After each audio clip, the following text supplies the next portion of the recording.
मी हर्षदा स्वामिनी क्रिएशनमध्ये आपल्या सगळ्यांचं स्वागत करते। आज आपण पाहतोय दिवाळीनिमित्त सुरू केलेल्या सिरीजमधला हा दुसरा व्हिडिओ।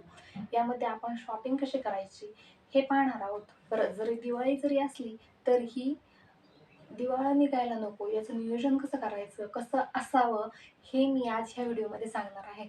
तर व्हिडिओ शेवटपर्यंत पाहायला विसरू नका। शॉपिंग करताना सगळ्यात महत्त्वाचे 3 मुद्दे लक्षात घ्यायचे। एक कपड्याची शॉपिंग, दुसरं घरातल्या डेकोरेशनची शॉपिंग आणि तिसरं फटाके। खूप हलका फुलका वाटणारा विषय असला ना तरी सुद्धा खूप महत्त्वाचा आहे। तर त्यासाठी आपण हा डिस्कस करणार आहोत। त्यासाठी काय नियोजन असावं हे मी आज तुम्हाला सांगणार आहे। त्यासाठी कसं प्लॅनिंग करावं हे मी सांगणार आहे। तर सगळ्यात पहिला मुद्दा कपडे।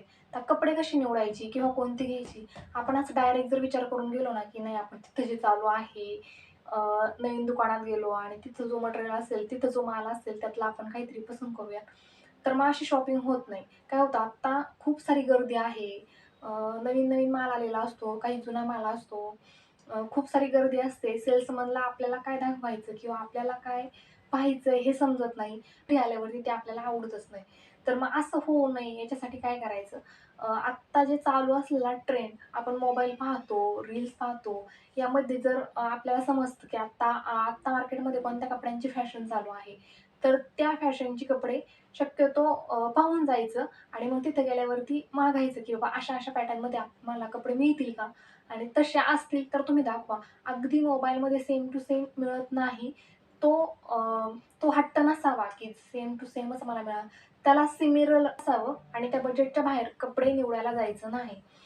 कपडे कोणती कसली निवडणार शॉपिंग, आता मुलांची शॉपिंग करताना कोणते मुद्दे लक्षात घ्यायचे, आपली मुलं कोणत्या कपड्यांमध्ये कम्फर्टेबल आहेत तीच कपडे निवडायची। काय होतं, आपण खूप हेवी छान छान घेऊन येतो आणि मुलं त्या कपड्यांमध्ये कम्फर्टेबल नसतात, त्यांना ते कपडे टोचतात। मग असं होऊ नये मुलं असं होऊ नये ना म्हणून आपली मुलं कोणत्या कपड्यांमध्ये कम्फर्टेबल आहेत ना तीच कपडे निवडायची। मग आता त्यात मुलांच्या कपड्यांचं काही नसतं, फक्त शर्ट, कुर्ता किंवा ब्लेझर असेच कपडे असतात। पण मुलींच्या कपड्यांमध्ये खूप साऱ्या व्हरायटी आलेल्या असतात। मग यातली कोणती निवडायची किंवा कशी निवडायची, पहिल्यांदा पाहायचं त्यांच्याकडे कोणते कपडे नाही आहेत। कारण आता ऑनलाईन शॉपिंग पण खूपदा होते, खूप बऱ्याच प्रकारचे कपडे आपल्याकडे असतात। तर मग कोणत्या प्रकारचे नाही आहेत ना हे आधी पाहून जायचं आणि मग जी नाही आहेत आणि त्यात नवीन आलेली पाहून जायचं आणि मग घ्यायला सुरुवात करायची। बजेटमध्ये घ्यायचं, खूप जास्त आपल्याला हेही आवडलंय तेही आवडलंय असं नाही करायचं, कोणता तरी एक घेऊन बाजूला व्हायचं।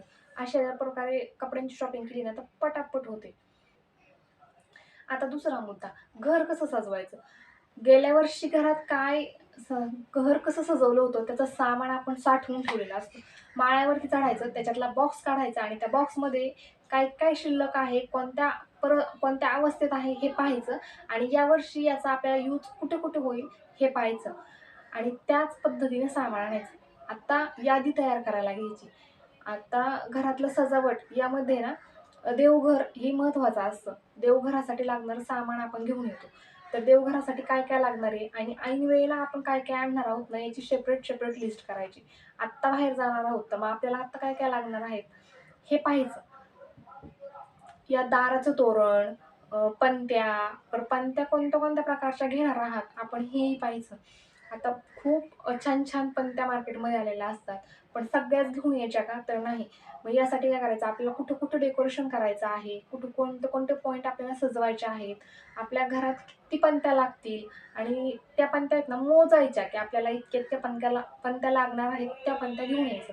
आता पणत्या चॉईस करताना ना मेणबत्तीच्या ह्या असतात, मातीच्या असतात, ज्यात आपण तूप तेल घालून पेटवतो। आता त्याही कोणत्या आणायच्यात ना हेही लक्षात ठेवायचं आणि ते लिहून काढायचं आणि लिहून आणायच्या।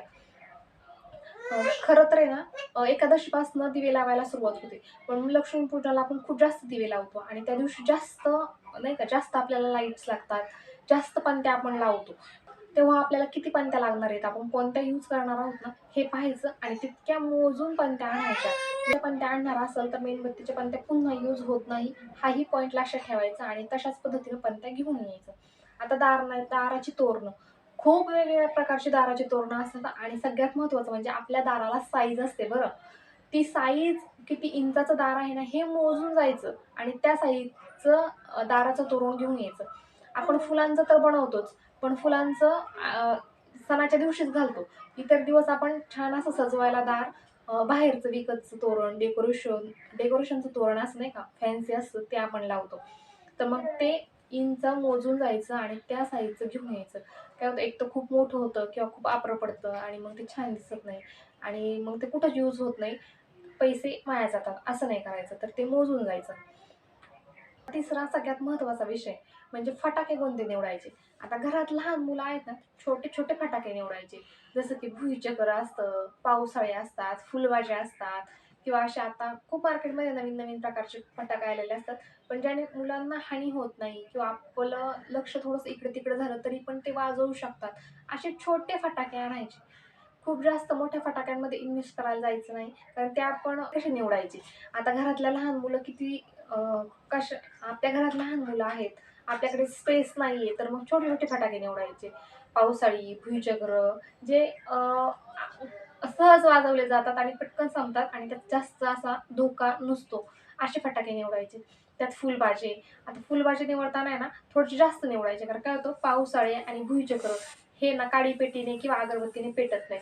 मग अशा वेळी ना तेव्हा फुलबाजे लागतात त्याला आणि त्या फुलबाज्यांनी ते पेटतं. तर याही गोष्टीचा विचार करायचा आणि त्याची क्वांटिटी जरी असं जास्त महत्त्वाचा विषय नसला ना, विषय वाटत नसला ना, तरी खूप महत्त्वाचा विषय आहे हा. फुलभाज्यांची शॉपिंग थोडीशी जास्त करायची. कारण आपण काय असं स्टेटसला ठेवताना सुतळी बॉम्ब फोडताना फोटो नाही ठेवत किंवा आकाशात पाऊस थोडा जरी इन्फॉर्मेशन वाटला असेल तरी तर ह्या व्हिडिओला लाईक करा, शेअर करा, सबस्क्राईब करा. व्हिडिओ पाहिल्याबद्दल धन्यवाद. पुन्हा भेटूया आपण अशाच एका नवीन व्हिडिओ सोबत. Bye bye.